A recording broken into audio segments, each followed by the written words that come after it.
Hello, good afternoon, everybody. Thank you for joining us today for a joint presentation between Health Education England and Solutionpath around an initiative about reducing attrition in pre-registration nursing.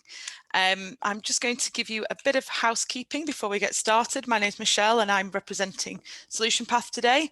And I'd like to give a warm welcome on behalf of both Health Education England and Solutionpath. We've got a really packed agenda for you to talk you through the initiative and the offer that HEE are making in regards to this initiative. We're going to hear a little bit from Diane Telfer, HEE Project Manager, about that offer. We're then going to hear a little bit from Professor Mark Radford, Chief Nurse at Higher Education England. We'll hear a little bit about the background to this project and an introduction into Stream, the product that we're going to be showcasing today, from David Cole, Chief Commercial Officer at Solutionpath, and then an in-depth platform demonstration, so a product demonstration of Stream from our CEO, Richard Gascoigne. And then we're going to take a bit of time to listen to one of our existing customers, Jeanette Gray, Executive Dean of Faculty of Health and Care at UCLan, who's going to talk to us a little bit about their existing use case and where they see the benefits of using the Stream technology in nursing. And then finally, we're going to hand back over to Richard, who's going to talk us through sort of the next steps if you're interested in getting on board in this project. So before I get started, I'll just do a bit of housekeeping in the sense of questions and queries. Because we have got so much to go through in the next hour, we're going to try and keep sort of the questions and answers to the end. There will be time for that, but please, by all means, use the chat. We ran a similar session recently and the chat worked really, really well for being able to keep on top of questions sort of in the moment. So please feel free to use that, and we should get some open time towards the end of the session. So before we delve into a video from Professor Mark Radford, Diane, would you like to sort of take the stage and talk to us a little bit about what this offer is and yeah, what's available? Thanks, Michelle. So welcome everyone from myself too. So HEE are looking to support 10 HEIs to implement the Stream product for the academic year 21-22. This is as part of the work that we are doing to help HEIs manage attrition as part of the government's manifesto to get an additional 50,000 nurses by March 24. I think it's a great product. I'm definitely won over by it. I think it's a really useful tool to act as an early warning indicator to help all of us in identifying those students that are at risk of leaving, and mean that people can step in quickly and timely with the right interventions. And I won't say any more because, as Michelle says, we've got video from Mark Radford, our Chief Nurse, to explain a little bit more about it. Sure, I'll play that video now.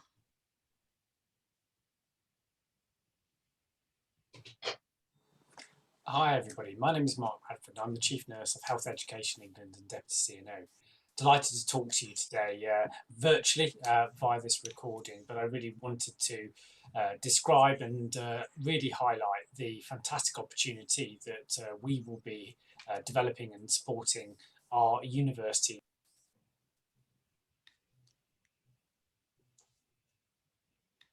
across England. What's really important for me is that I just want to say thank you to our university partners during this last 18 months. It's been a huge... Sorry, I've just had a message to say you can't see the video. Could somebody let me know if you can see it or not? I can see it from on my screen, Michelle. Just yeah, I can see it. It's just I think it froze a couple of times during this last 18 months. It's been a huge challenge for you and your students, but you've been nothing short of amazing in terms of your support for their continuing education and, importantly, the support to the NHS social care system within this pandemic. Like you, we have been working with student bodies, student leaders and others really to understand what the implications and impact is for the pandemic and our students. And one of the things that we know we both share in terms of our concern and area of focus is the impact on students and their continuation with their studies and attrition from your courses. We have set forward a programme over many years working with you called the Repair Programme, that looks to support a culture change in relation to attrition from our nursing, midwifery and allied health professional courses. But the pandemic has brought this into sharp relief, and we've seen data and surveys that have highlighted some of the pressures that have been placed upon our students. And we really want to work with you as much as we possibly can to see what we can do to support our students and get them to continue on the course and onwards into their fantastic careers. So it's great that we've been able to work with Solutionpath, which is, I know, an organisation and company that some of you have already done work with. And this product really helps track student engagement through some really clever data management systems, which are really potential and opportunity to highlight some of those early challenges that we see emerging in terms of students' experience and their intention to stay with the course. This gives us potential opportunities around some real insights, I think, and some opportunities to really work together to understand what interventions we can support you with in your programmes with our placement practice support, as well as also other systems to be able to do that. We know post-pandemic that this attention and area of focus is one that we really need to work together on to support you and your students. And that's why we're supporting the opportunity to engage with you, and also Solutionpath as an opportunity to be able to build a supportive and action programme to enable us to affect change in this area. So I really do hope that you wish to be partnered as part of this programme, that we can work together to this really important and really interesting approach that we can take to support students and their onward progression in their programmes of nursing, midwifery and allied health professions. So thank you very much for joining us today, and I hope you enjoy the rest of the discussion, and hopefully look forward to working with you in due course. Thanks again.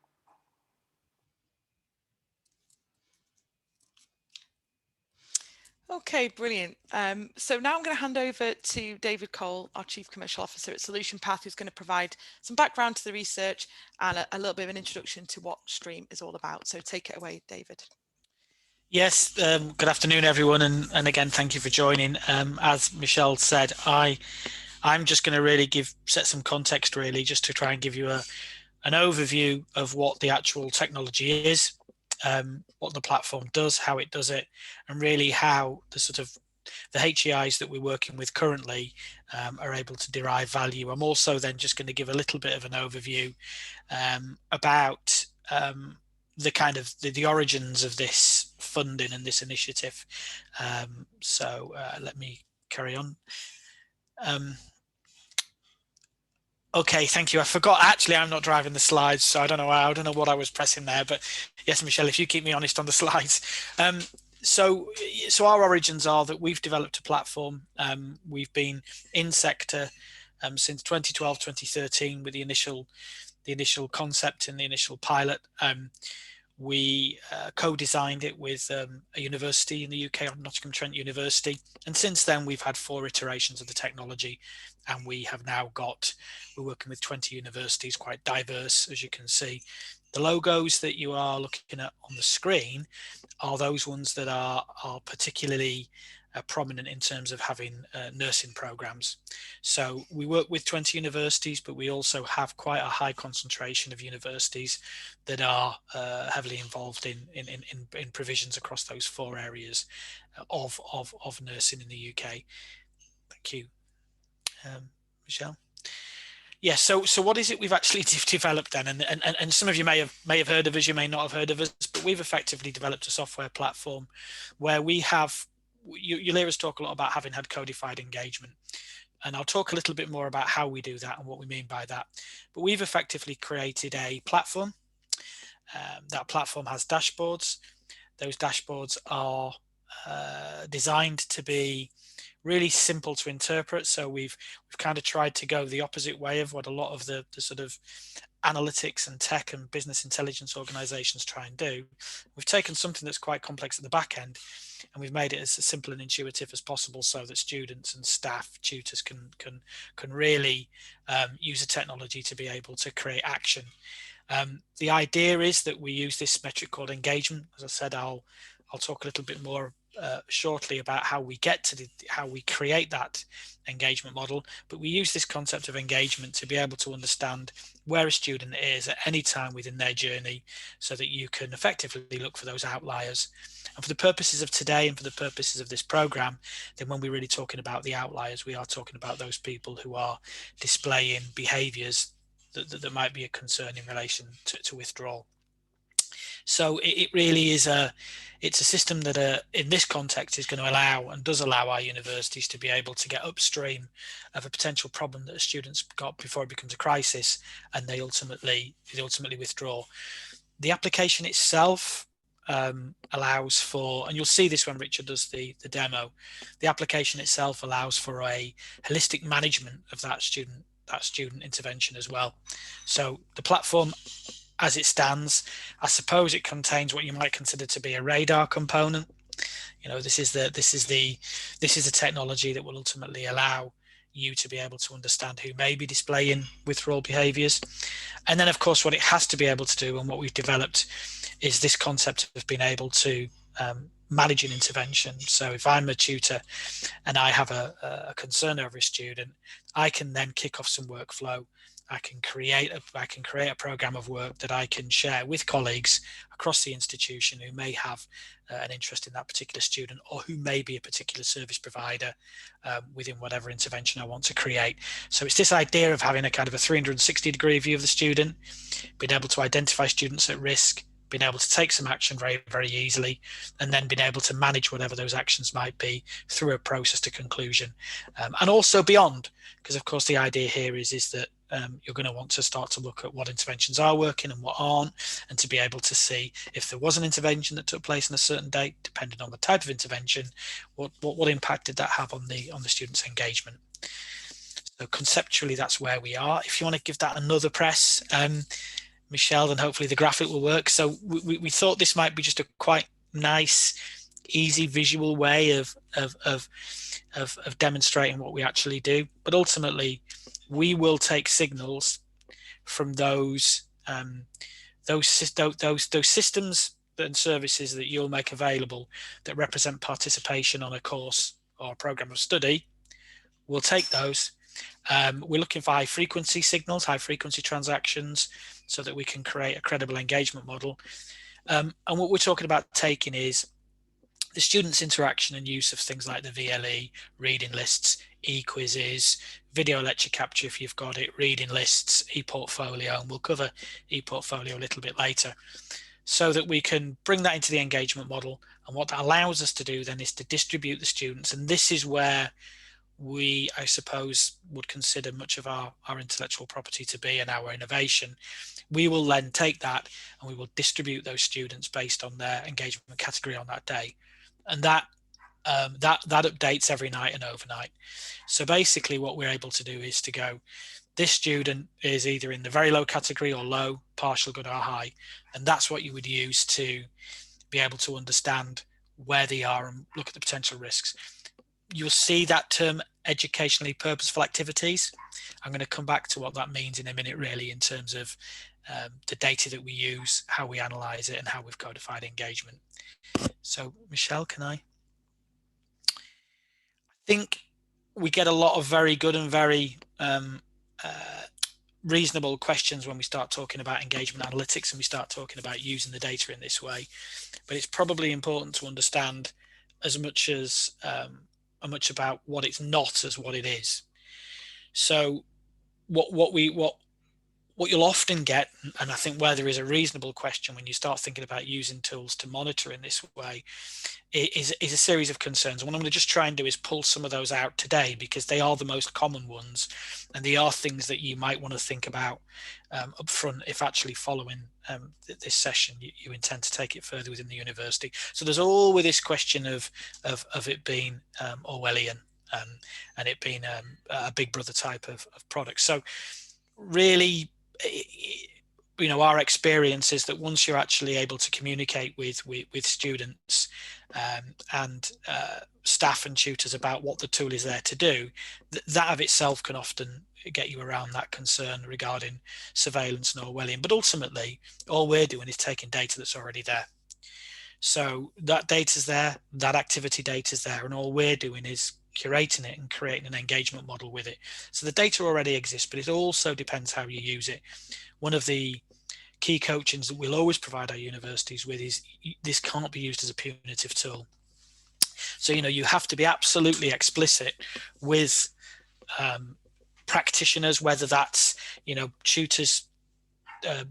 tutors using it as a support tool for their function, whether it's in the services area. What you're really looking for is to be able to make sure that people understand that this is a support tool. People aren't going to be used, people aren't going to be marked down for it. It's not going to be used as part of disciplinary processes, but it's transparent data that's there for practitioners who may look after students, and students themselves to be able to self-calibrate. That comment really about a black box algorithm then, I guess, allows me just to talk a little bit about when we talked about the educationally purposeful activities, what we mean by that. And again, it's one of the other key pillars really of what we do. So the other thing, when we talk about engagement, we talk about codifying engagement by taking lots of different signals from lots of different systems and services, virtual campus, physical campus when that exists, such as attendance, and taking that and creating this engagement model that allows us to predict and to be able to understand where a student's at. We are really looking at what people are doing rather than who they are. And I think it's a really important thing to understand, because a lot of algorithms and a lot of analytics is very much based on profiling in one form or another. We don't take any of the socioeconomic factors. We don't take any of the disability elements. We don't take any of the ethnicity elements into our algorithm. So we absolutely are only focused on what a person is doing, and we're not looking at any of those immutable characteristics that they can't change. And there are lots of good reasons for that. We do that because it allows you to be very, very transparent with the student, so you can share the data with them. But it also allows you to build a metric that you can both work to, that they can manage. I can't change the fact that I may come from a low socioeconomic environment. I can't change any of those other characteristics, but what I can do is engage to succeed. Now, there's a lot. I'm giving you a lot to think about today, and we're talking here about things that relate to our design principles and our values. There is, in a very short space of time, should I say, there is a lot of empirical evidence that we have that underpins some of these statements that I'm making. So when I talk about having had codified engagement, we know that the way that we codify engagement is very successful. And again, when I come on to talk to you a little bit more later about the program of work that underpinned this initiative, then I'll go into a little bit more detail about Foundry and what that means. But we do have a body of evidence, and I think one of the things that I might encourage you to do following today's session, if you are interested, is to try and engage with some of that stuff. We're happy to share materials with you, but we've got research from the Nottingham Trent University, for example, that looked at the efficacy and the accuracy of the engagement algorithm, using that to identify students who might need help and at risk compared to profiling. I've got some absolutely staggering statistics. Profiling turned out to provide up to 300% more times more false positives, if you like. So we've got this algorithm, it's established, it has been for a long time. We know that we are highly accurate at being able to identify students who need support and when they need it. And as I said, we've very much based it on this idea of the system is looking at what you're doing rather than who you are. And the interpretation of that data is really very simple, so that I, as a layperson, can take action without having to be a data specialist. Michelle, can I get the next slide, please? Yeah, so I mean, how is it being used in our institutions at the moment? And prior to this initiative, most of our customers have have deployed the technology institution-wide. If you look at our anchor client, and if you look at the origins of the company, you know, you look at somebody like NTU, they've got 33,000 students. You know, how do you provide an appropriate package of support for each student? How do you make quite thin resources go a long way at that sort of scale? So the dashboard is very much used in different ways by different practitioners, but certainly from the perspective of looking at it from a retention perspective and looking at it thinking about how universities might be able to get upstream of the problem, then it really is about that sort of early warning, you know, being able to understand if a student's behavior represents them as an outlier, either compared to their own engagement patterns. You know, so if you've got a student who's been fairly moderately engaged, maybe sat in the partial category for a long time, and their engagement changes dramatically in either direction, really. You know, we do have some universities who are very much using this technology with well-being concerns in mind. So what about that student who all of a sudden starts to cram, or maybe their engagement goes through the roof in a way that is perhaps out of kilter with what you would expect, or indeed their engagement drops significantly. So it's having that capacity to be able to measure themselves against themselves and against their cohort and then take action.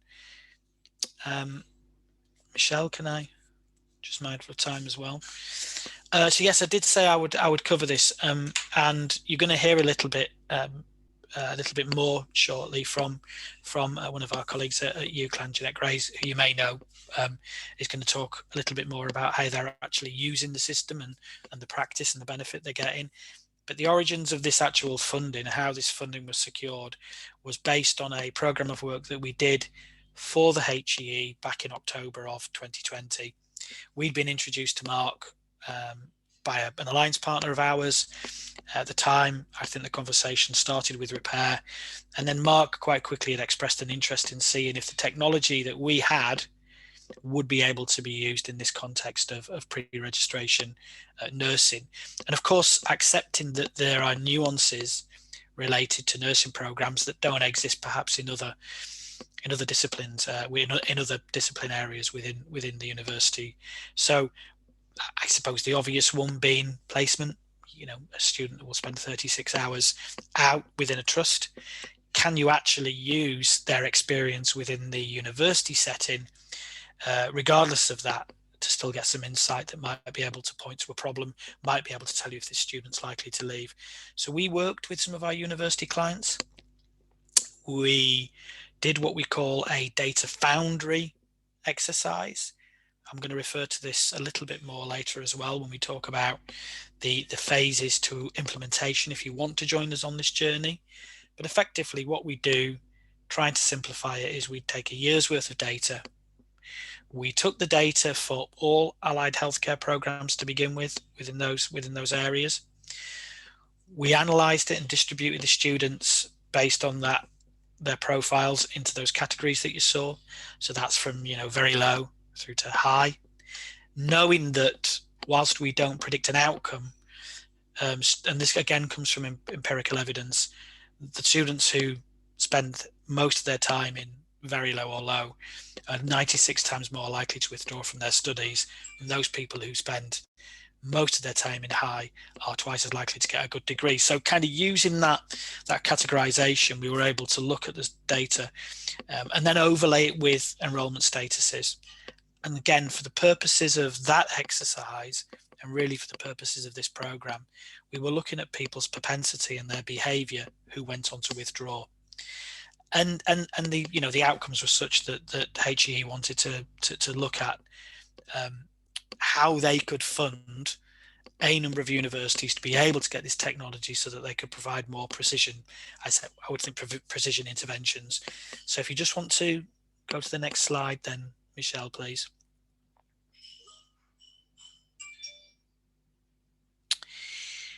Great, thank you. So, and again, there is, you know, in the same way that I've made a number of claims today and talked about customer experience, and there are, you know, research papers and case studies and so on that you can engage with. You know, there is a report that underpins the outputs that we gave to HEE based on this discovery work that we did. But very high level, we found some real commonality between the providers in terms of how students on different programs engaged. What we found that was perhaps more stark, and again, it underpinned, those outputs underpinned really, Mark's decision to want to be able to make this funding available, was that despite some of those challenges that exist, some of those nuances that reflect the nursing programs, such as placement, we're definitely not blind to that. We were able to see commonality really between students who continued and progressed on different programs across the 4 areas of nursing and those who left. So there was a real stark difference between students on nursing programs that did leave, did withdraw, and those that progressed. And that really was the underpinning for this project. What we found in terms of accuracy of the platform wasn't untypical from what we find with most programs, I suppose, which was the piece that was quite pleasing, quite surprising, and I think also the piece that I suppose was quite decisive in terms of, again, managing to obtain the funding to be able to make this offer to you today. And it was, it ranged from, you can read it on the slide, but it ranged from in the 80s to the early 90s.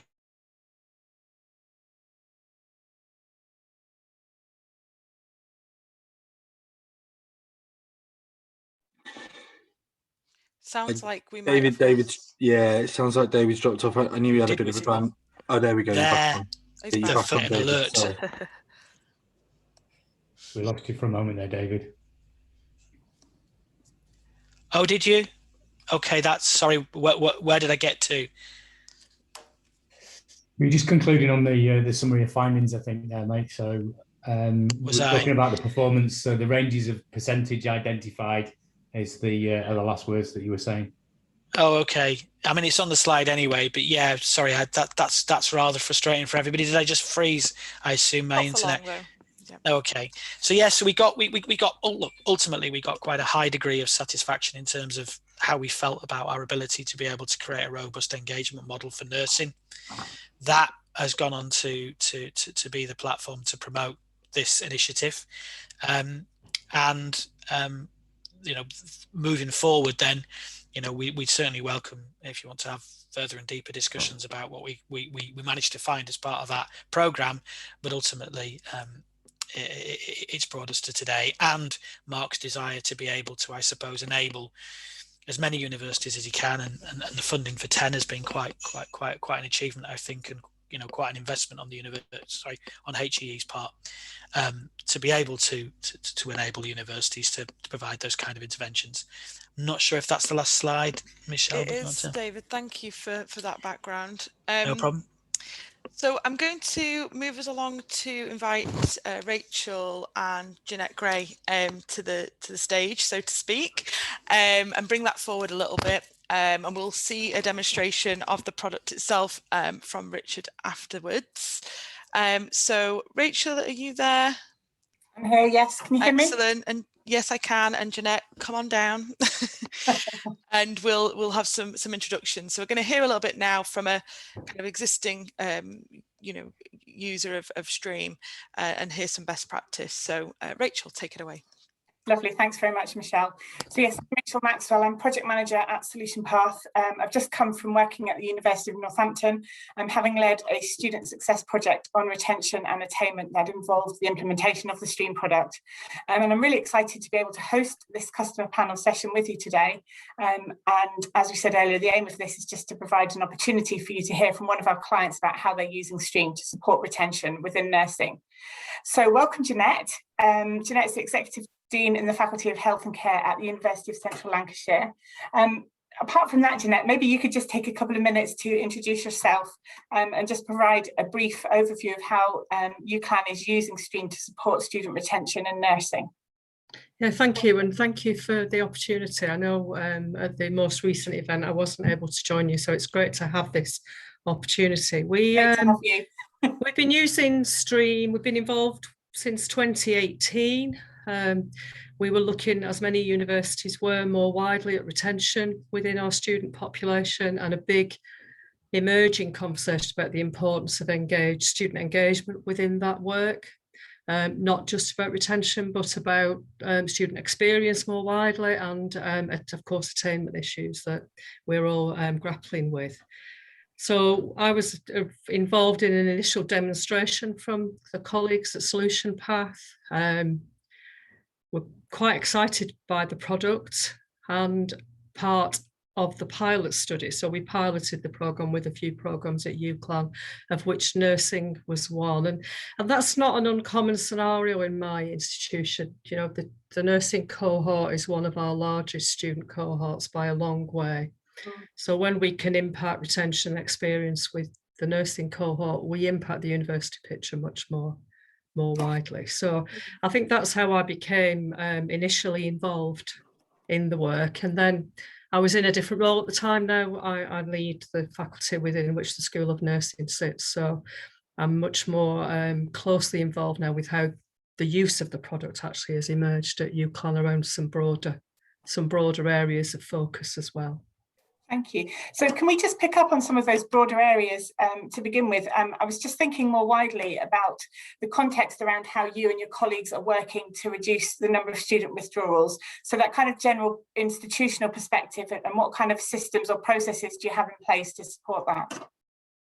So on a wider institution, like many institutions, we've had the student life cycle project, and we've majored quite significantly on that transition pedagogy piece. So there's been quite a lot of work in the early student journey around maths, literacy, resilience assessment, and associated development to try to look at that broader underpinning skill set within the communities. We've used institutionally customer relationship management systems to be able to look at students who are making significant use maybe across the student services. So we use a platform that helps us to understand a student who is accessing accommodation and finance and well-being, to really get our head into gear on students who are clearly emerging as perhaps students who are going to not be successful. And we've wrapped a one-stop student services model around that. So we have a front desk student services model, which is a triage model. All the front desk staff can triage students into whichever service within the student centre the student has to be directed to. So it's not reliant on whether the right member of staff is available. Yeah. We've done work around mid-semester, all the feedback mechanisms. We've worked most recently around a real-time student feedback product where our student representatives are heavily involved in closing that feedback loop and bringing that sort of co-creation with academic staff around that. And then, of course, we've had this product in the middle. In the midst of that. That's what I was going to ask you is how has Stream helped you to deliver, through those wider processes, and what benefit has it brought to UCLan and to nursing more generally?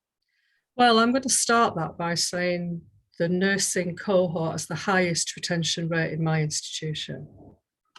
Okay, the highest progression rate. Now, that's a changing picture. We could never, of course, conclude that it's as a direct result of this product, because I think what's important about how we're working with Solutionpath at UCLan is the systems that we've wrapped around it. So we have put into place at UCLan something which we call the early intervention model.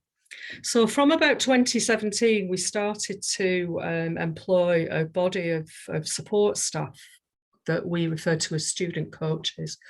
And their role was about re-engaging the disengaged student.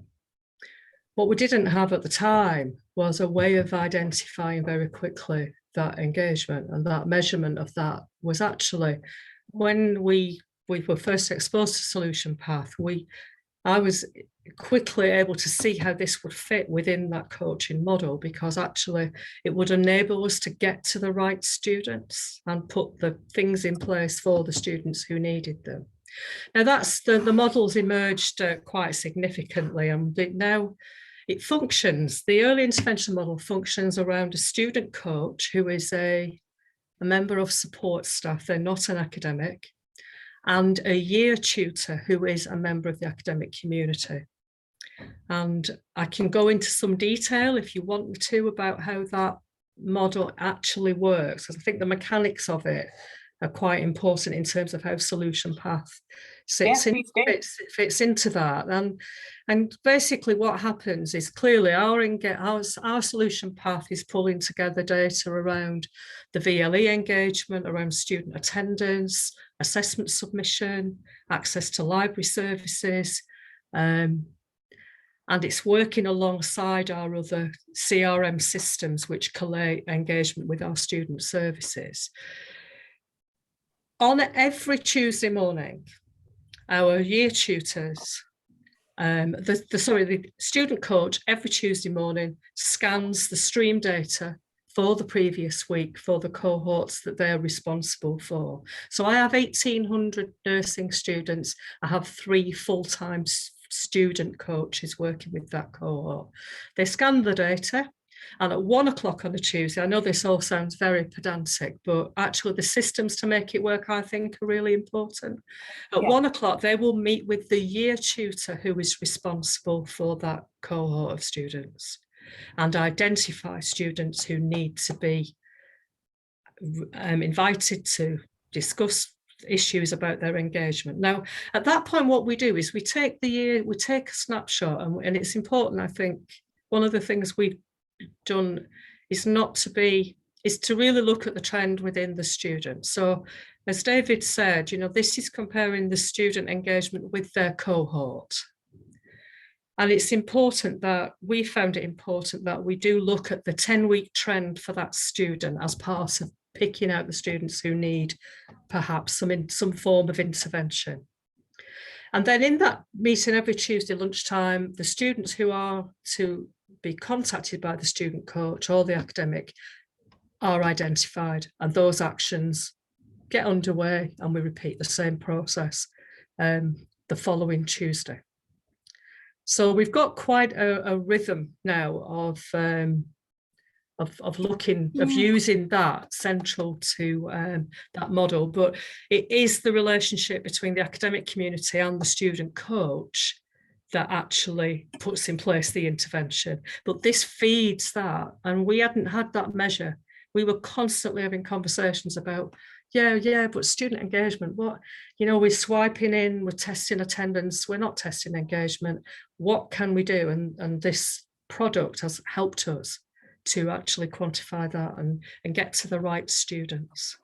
That's great to hear, isn't it? And I think the important thing, and certainly from my experience too, is about that ability to identify those students at that moment in time who really need that support, and being able to have that early conversation with them and either point them to, in the right direction or make the intervention yourself. So that's really important. Okay, so if we just broaden that back out again, we're obviously here today to look at how we explore the use of the STREAM product in supporting the 50k uplift of nursing professionals over the next few years. So why do you think STREAM is a particularly good tool for this project, and what do you think is its potential in reducing nurse attrition? Well, I think if we look at the 50k project, obviously there are a large number of work streams within that, which traverse both the pre-registration and the post-registration journey. Mm-hmm.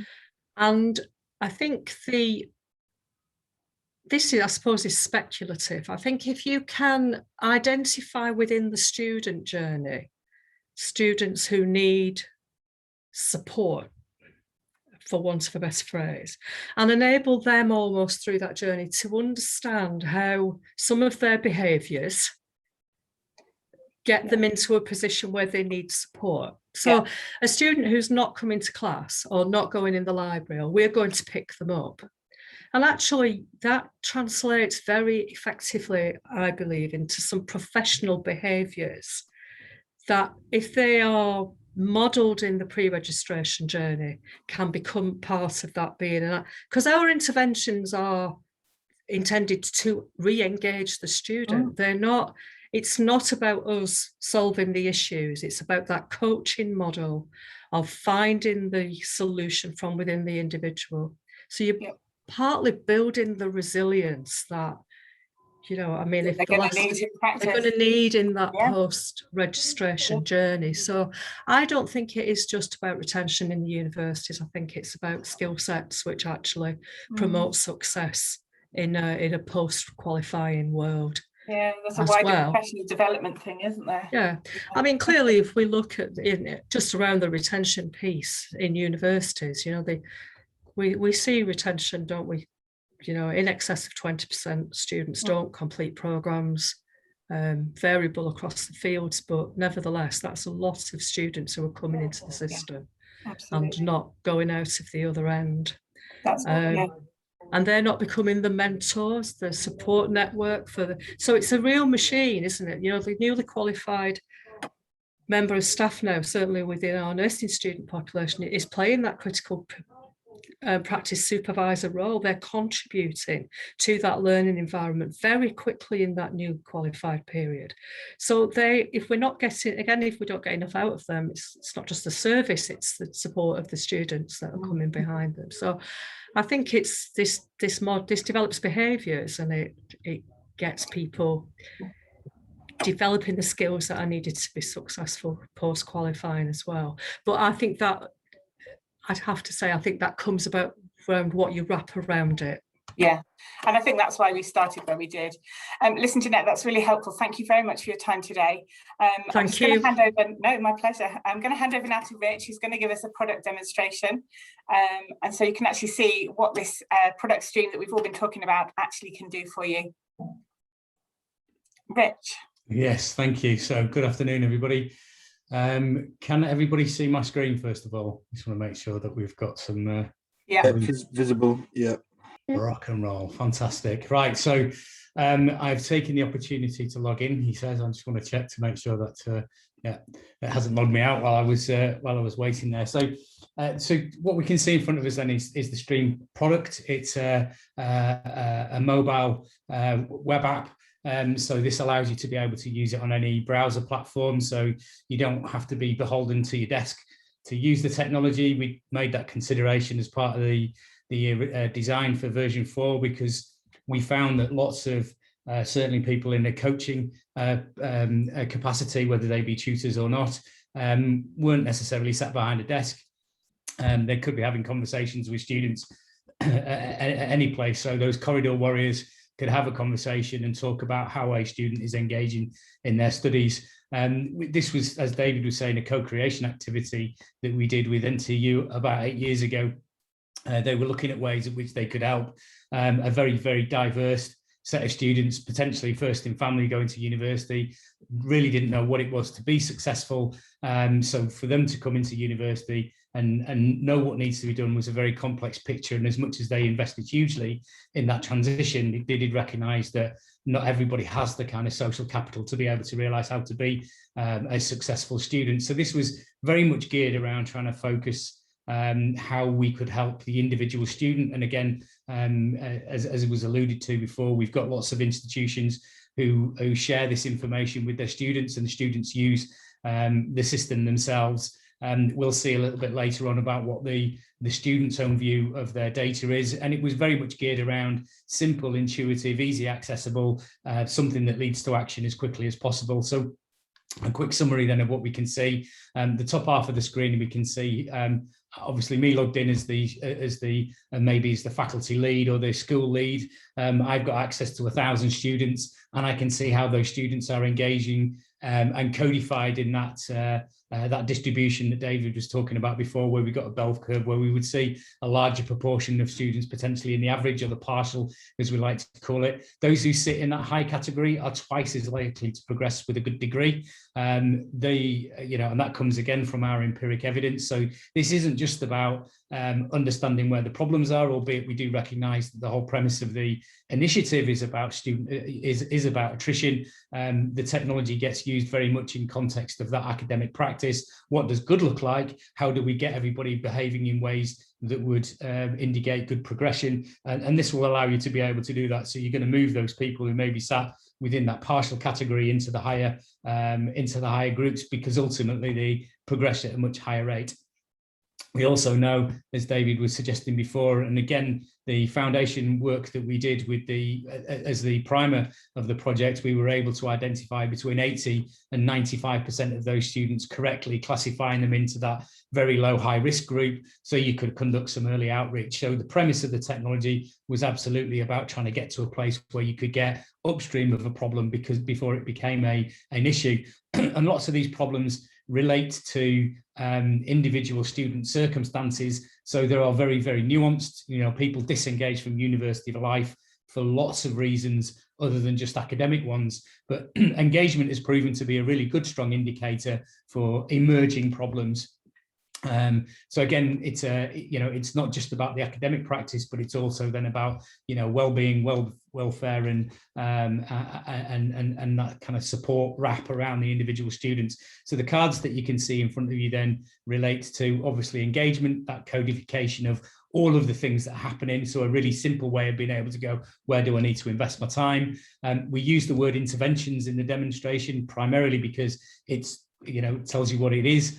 This is the outreach that's being conducted by the institution with the students. That gets kind of muted usually in an operational context and gets called interactions, which we'll see. And alerts is the logical business framework that exists within the system. So what we're able to do, or what the institution is able to do, is to set thresholds within the application that they would deem as being acceptable. So that would allow you to be alerted to maybe students who weren't engaging in a certain kind of way or hadn't participated in particular activities that you may want to be alerted to. The bottom half of the screen that you can see are custom charts. So those are my personal view of some of the data points that I think are important to me as the faculty dean, maybe. So I'm particularly interested in a particular program that's not been performing particularly well, and I've got a dedicated view of that particular course. In this case, first year mental health nursing. So of course, this is me as the lead. I've got a much more holistic view of the data set. I may also have a number of different responsibilities. I might not just be the faculty dean, but I also may be a program lead, or I may have some direct tutoring responsibility. So within the application, we use quite extensively this idea of filters. Filters allow you to be able to trim the data based on your own individual needs. So in this case, I can very quickly click on the My Tutees, and I can just look at the 69 students that I've got direct tutelage for. So they could sit across multiple programs. What I'm going to do now then is it'll flip into the kind of the student summary list. But one quick way of being able to do that, for example, is just by selecting the group of students that you're particularly interested in. So if me, as maybe a coach, as Janet was talking about before, what do those, where are my problems emerging from? I can very, very quickly jump on those non-engaging students, and I could get to a place where I could see them very quickly. And I've got a target list of students then that maybe I can going to conduct some outreach on. On the left-hand side of the screen, then we've got these filters that I was referring to before, and these filters are there's a group of standard filters which are what we can see at the top, but there's also the ability for the university to be able to include a list of their own categories that they may want to use within the application. So for the purposes of reporting and outreach, you can create different groups of students that you may be particularly interested in. So one scenario may well be, if I just clear this filter, one particular scenario may be around a group of tier 4 students, or indeed particular care leavers. So we know that the university sector is maybe challenged around specific easy for me to put my teeth in, specific demographic type groups that they need to work with. The universities may even set some targets specifically around different polar quintiles. So there may be a focus on particular groups, but we don't use these demographic components within the modelling, so everybody is treated equally, but you may have a requirement to be able to campaign into those individual groups. So you can very, very quickly build different groups of students and save them. So if I just make a couple of selections here and maybe save them as an own individual group that you can then return back to very, very quickly. So the premise, as I said, of the technology was very much around how do I get to a place where I can take action very, very quickly? And if I pull an individual student, and I'll use my very favorite student, who's Jamie, if I just click on Jamie's record, we can then start getting an understanding about how the data can help us in those conversations that we might be seeking to have. So at this point here, this becomes a common view between the student and the tutor.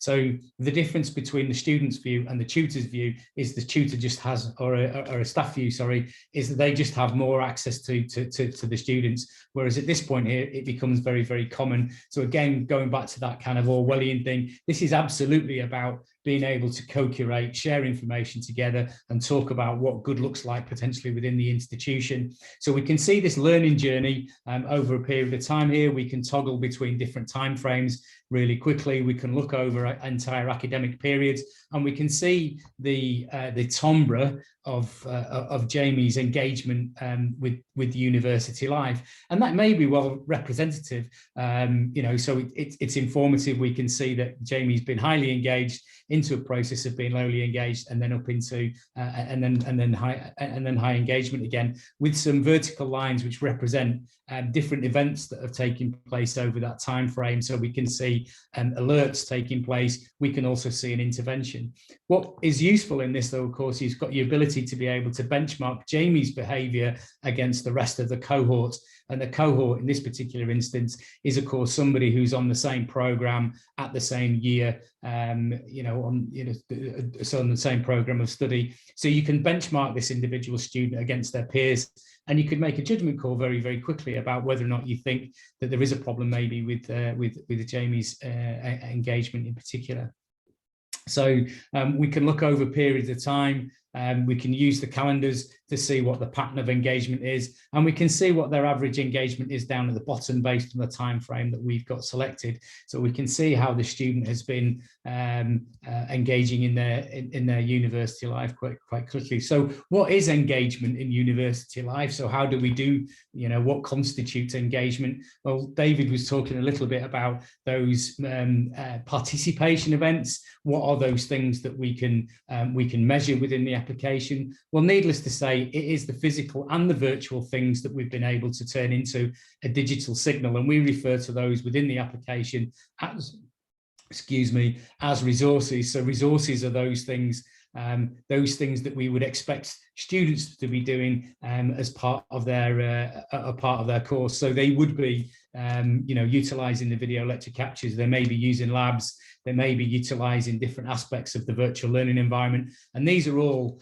the fragments of engagement that constitute that make the information that. And of course, this allows you to very, very quickly move from being what is it that which students do I need to be focusing on, to what things are they not doing, and moving them actually directly into a conversation where you could be coaching them against the kind of things that they could be doing to improve their engagement with their university.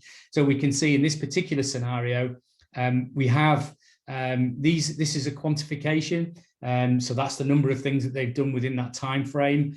We can see when somebody is utilising those resources, but more importantly, because I'm logged in as a member of staff, I can also see what the cohort average is. So that immediately allows you to say, well, what is the thing that this student potentially is not doing within their, their practice? So if this was a cause for concern, maybe, then maybe the next action would be to conduct some level of outreach, and we manage that outreach through the interactions within the software. So this is a journaling feature within the application, and this allows you to be able to track those conversations.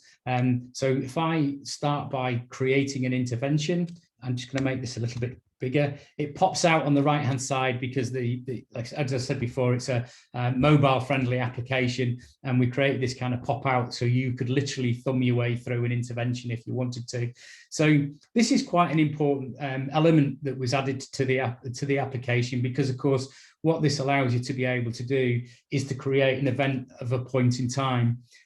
This creates a new data point for you, and it's a lot of our more mature users of the technology are now using this data point to be able to start building an intelligence picture about what is actually working, so we can actually see whether or not this intervention is successful or not. So we this form is all codified based on your own requirements. So we use some kind of common language within the demo, the types of interventions that you may well be doing, running from academic through to maybe more welfare orientated type aspects.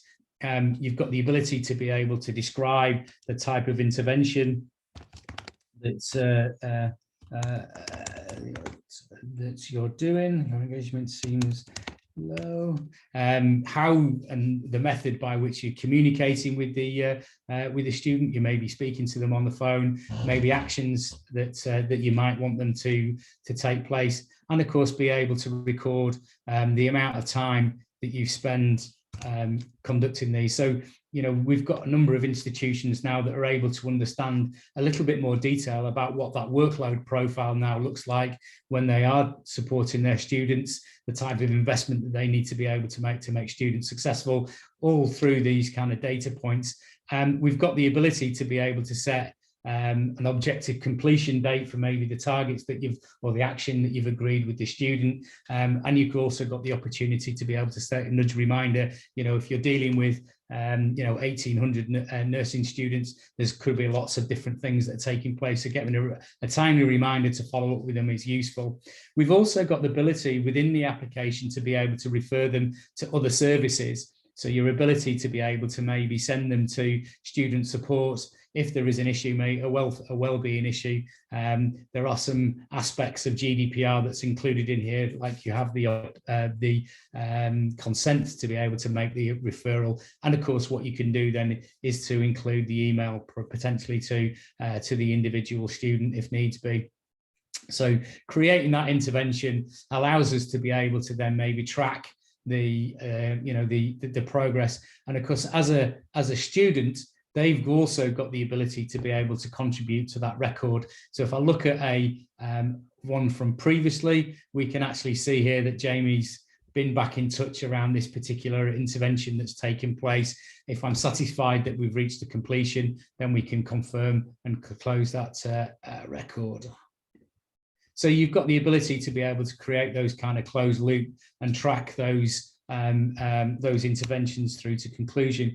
But again, this is really important from the perspective of you understanding what kind of actions are taking place, so you can move very, very quickly from this intelligence picture of how is a student engaging, or more importantly, maybe what students need an intervention, into which ones need an intervention, into what actions can we be, you know, what actions can we take place for this individual student. And of course this leads you to be able to record, track and progress students and measure the impact of the interventions that are taking place at any point in time. So we also have within the data set the ability to be able to include different, oh, I haven't got any data in that particular student example, have I? We've got the ability to be able to record things like attendance that's, that could be a standalone data set, or indeed this particular student's progress against individual modules. In the summer release, we've got an enhancement to this, to the application, which includes details, a lot more detail around that kind of individual module activity. So the intelligent picture is increasingly becoming more, you know, richer. Can I just ask any of my colleagues if there's anything that I may have inadvertently skipped across, because I know that I was trying to keep to a reasonable time presentation here. Is there anything that I've missed that I think that I should have included at this stage? No, are we good? I think you've covered it. Yes. Okay, thank you. I'll stop sharing then.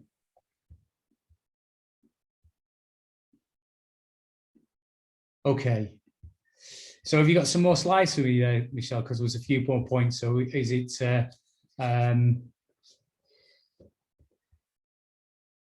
Right, because I think what we were trying to do is to give you an indication about what the, you know, what the likely next steps were. So we're already gaining a little bit of interest from a number of institutions.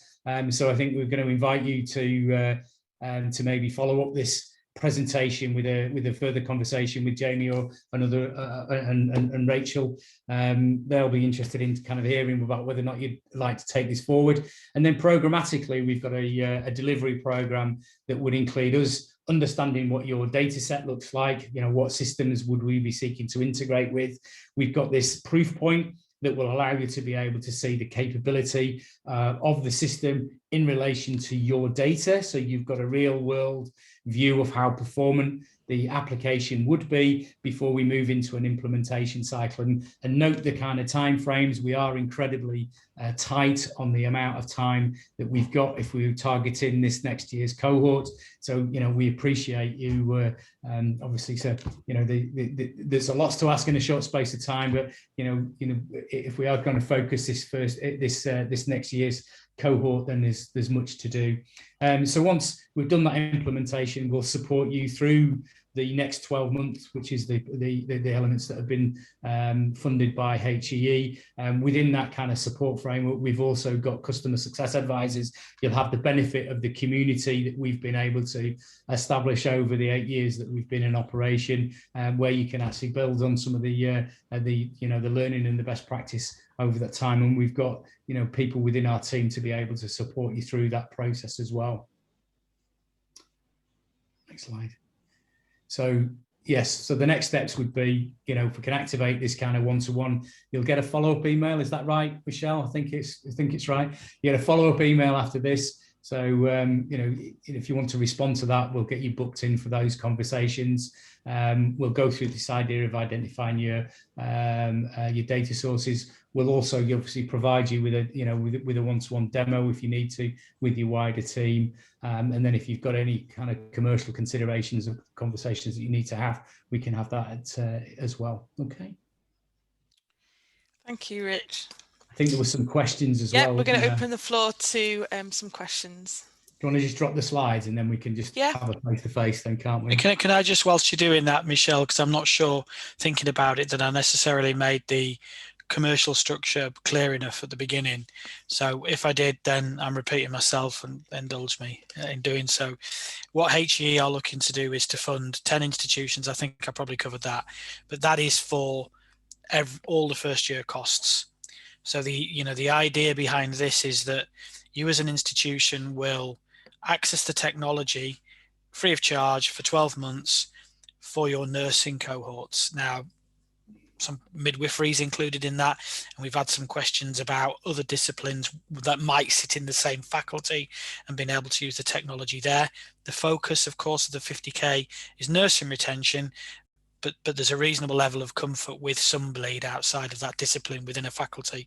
But ultimately, there'll be no costs for the first 12 months.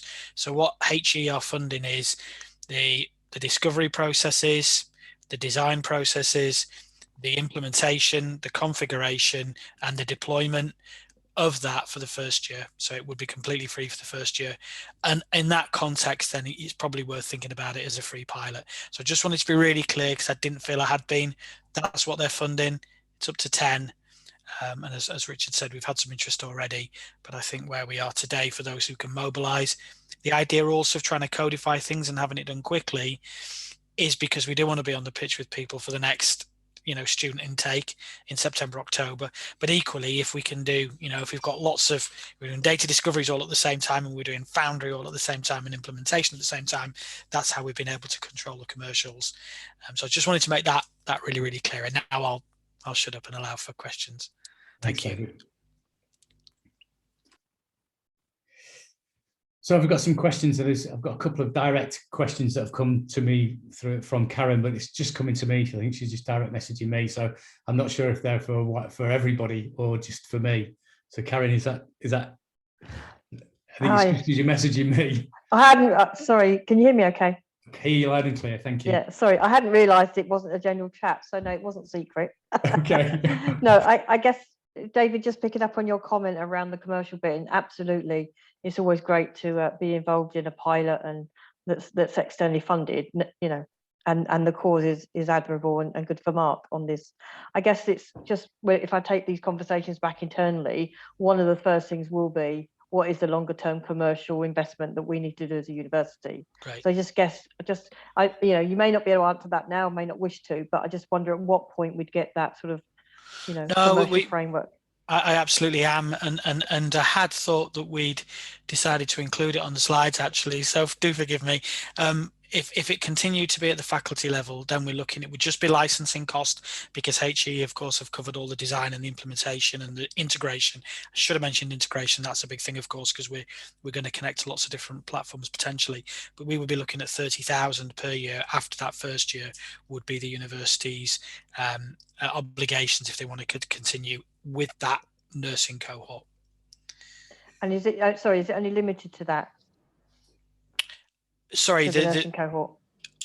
From the point of view of the 30, well, I suppose it's both, isn't it? What you're saying is through the nursing and through the 30k. It's going to be limited maximum by school or faculty.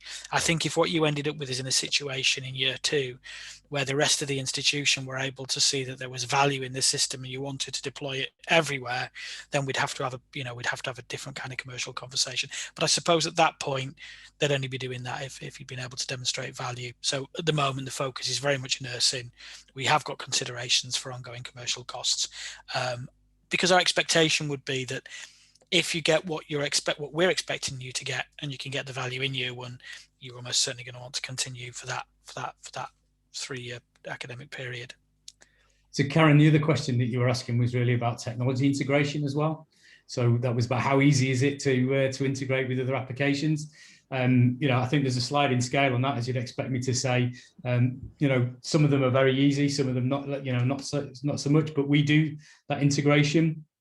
There is an aspect of needing your organisations to be able to, point us to where the data is, or help us maybe in some of that preparatory work. So somebody in, who is a data steward, somebody who's responsible for the system, should be able to provide us with that assistance. But it's fractional compared to the overall investment that we need to make to do that integration, which falls on us to be able to do. Needless to say, we've done lots of integrations. The best thing about the university sector is they tend to use the same technology. So there is VLEs, library systems, turnstile systems, like swipe card systems, attendance systems that we've all got some, experience of using before. So, that's part and parcel of that data discovery, though, is to give us a proper picture of what that looks like, so we can be, much more robust in terms of our expectations. But there's the project team have pulled together some great information that should help you with that understanding. Okay. Trying to see if there was any other questions. Any more questions? There you go. Open floor. Hello, I didn't put any questions in the box, I was just listening, but my query, it follows a bit from Karen's query. So you're saying that the license, actually go back, you were talking about for year 1, are you thinking, is your proposal that actually we would use this on our new students, our year 1 students, or any cohort of nursing? Do you see what I mean?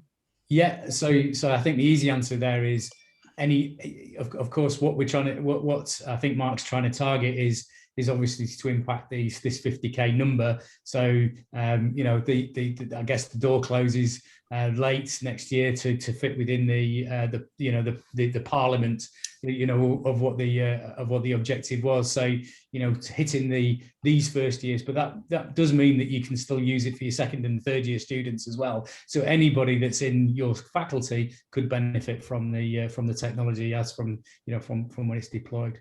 So we could choose if we used it for all our nursing cohorts, yeah, or yes, just, for example, year 2 even, or whatever. Yeah, yes. So, absolutely. Yeah. And then after that, if we were going to buy the license, I think, Karen, you were touching on this. I'm not sure if I missed the answer. I might have getting nipped off somewhere in my head. But would it matter? So then, would the price of the license after, say we've decided we're going to use it for all our nursing cohorts, is that going to affect the price of the license afterwards? Do you see what I mean? No. So really, I suppose the red lines, for want of a better term, are probably parameters around the school or the faculty, and we've got to be a little bit flexible of mind with that, because different universities are structured in different ways. So no. So if you were to roll, I mean, the idea is the pre-registration, but if you were to roll this technology out in year one to all your nurses and all your midwives and people within, you know, the school and the faculty, whatever it might be, that wouldn't alter that number that I just quoted for year two. We are, you know, we are very much thinking about this being departmental, faculty or school. So certainly the focus for Mark is pre-registration nurses, however so they arrive, but the commercial elements will cover you for a wider group. We just can't go university wide, really, to be honest. Okay, yeah, so for us, if we're thinking after year one, if I wanted to extend it to physiotherapy, then I could, but probably not to media studies, which sits way away. Perfect, great example. And literally that goes in year one as well. So if you wanted to use it for physiotherapy, I think in year one it wouldn't be a great problem at all, and year two would continue. But as you say, media studies, you know, history, biological sciences, I could go on all day, couldn't I? Probably couldn't, because I'd run out of programs very quickly. But there you go. Thank you. I'm trying to think if I've got any more queries for now. And we've tried to make there's you know, there's a lot of work going on in the background to try and make it very, very simple. So trying to anticipate some of the challenges that you might have. Well, one of them might be somebody that will talk about data processing. You know, whilst when we do the data foundry, we are only going to ask you for data that has the highest level of personally identifiable information, and that would be the student ID. And we have plenty of universities that go, well, that's not personally identifiable information. PIID, let's just, because I'm struggling with that clearly, right? So that's not sensitive data, so we don't need an agreement, but some might. So I think that if you're going to push this forward, it might just be worth asking the question, if you have your own data processing agreement. Most do, and if you do have your own data processing agreement, please get it to us as soon as possible, because our intention is, I mean, they're about between 80 and 90% standard anyway, based on the GDPR terms. But so there's a lot of commonality between them. We'll turn around that round really quickly. So I would encourage you to go and ask a question about data processing agreements. We're going to be very flexible of that. I'd be very surprised if we're not able to just agree to your DPA, but it is something that's worth looking at and thinking about. And then it's to try and make it as accessible as possible. So the terms and conditions that will apply are just standard G-Cloud terms. Every university uses G-Cloud and has, you know, it has procurement terms agreed. So we will have a commercial contract with the HEE. That will be based on G-Cloud, so that it's not uncommon to the universities and you don't have to spend a lot of time worrying about terms and conditions. To you, the point of delivery, it will be free. Following what we call the data discovery workshop, which is the initial piece where we really define whether we can help you. You've got the right technology, you've got the right systems, we can get to the data, we can create them, you know, we've got the basis of being able to, you know, qualify the model. Then we'd present you with an order form. And it's a really simple 2-pager that's got some descriptions of services on it. They're checked with £0. You sign that and it allows us to allocate the funding to you and kick the process off. So we're also trying to make the documentation, the processes, so that you don't have to go through lengthy approval and phases. So it's been as codified as we could get it from a documentation and a process perspective. So following this, Rachel will sell you a whole lot of documentation that's going to help you go, can we do a data discovery workshop fairly soon? If we can, these are the people that I need, and if we do, this is the process that we need to follow. Following data discovery, we'll ask you to give us an autograph, and that will allow us to be able to allocate the funding for you for that first year. Karen, you've got your hand up. Yeah, thank you. And actually what you've said there, David, is partly answered some of my question, and the information from Rachel will be really helpful for me to have those internal discussions. I guess the other point is, and again, it does come down to funding, and I can't say where we're going to be in sort of 12 months time as to the license funding and whatnot, in the sense of being able to afford it. So sure. That leads me into, if we are able to go down, I am very interested, very committed to retention. We have a good retention rate, but it can always be better. So I guess if we're part of the first year, is there a commitment we're signing up to that actually we go beyond into year 2 and 3 and take the license? No, and again, and that's why we've constructed the order form in the way that we have. There's absolutely no obligation beyond the 12 months. If you sign up, it's zero cost. If you sign up and at the end of the 12 months, it's not for you, you can't find the funding for whatever reason, you don't progress, then the term ends. So within the order form, it's very clear. There's a term, the term is 12 months. When you sign in to be able to take that funding from HEE. There are no other terms and conditions in there attached to them providing that funding either. And I think that's very important too. It's a very straightforward program. Mark isn't asking us for anything. He is looking to try and enable those universities that he can, as many as he can, to be able to, provide those interventions. So it's, he's not going, we'll provide the funding on this basis or this basis or this basis, and we need this data and we need this insight and we need that kind of commitment. They really have, I think, it's a great program to be part of. Sorry, one last thing. From the fact that obviously you're talking to a number of HEIs and organisations, and Mark possibly has got funded for 10. How's that selection, or when's that selection going to be made? That's a really interesting question. So we're sort of, I hate saying first come first serve because it makes me sound like, I don't know, a salesman. Yeah, or in my head I was seeing, dining. What was that? DFS. DFS come down and get 2 settees for the price of one, only this weekend, and it'll never be repeated. It felt a little bit like that, Karen. But the reality is, we started off working with HEE, and HEE had a list, and they said, here's a list of universities that are providers. They provide programs, and they were looking at scale. They were looking at attrition, they were looking at different factors, and we kind of batted that about a bit. We brought some of our intel to the table because we've been kicking around the sector for a little while, so we came up with a list. So what we haven't done, and it's a different way of answering your question, but it sort of answers it. We haven't taken this to everybody. Right. This hasn't. I think there's something in the region of 80 universities that provide nursing programs of one type or another. We haven't. It's by invitation only. So we have identified slightly more than 10, because of course there'll be some people who want to do it and just can't. There'll be some people who don't want to do it, and so on and so forth. So but it's by invitation. And if you were, and just to answer probably the thought a little bit more explicitly, if you were to say, look, we really want to do this, we think we can mobilize data discovery in the next week or 2 would be perfect, then you would be part of the program, Karen. You would be part of the program. Thank you. No, you're very welcome. Any more? Well, the session's been recorded as well anyway, so we can distribute that after. So, necessarily if you need to socialise it. There is, of course, the opportunity for you to be able to reach back in, and then, we can do some further demos and support the, your understanding further as well. So I just encourage you to take part.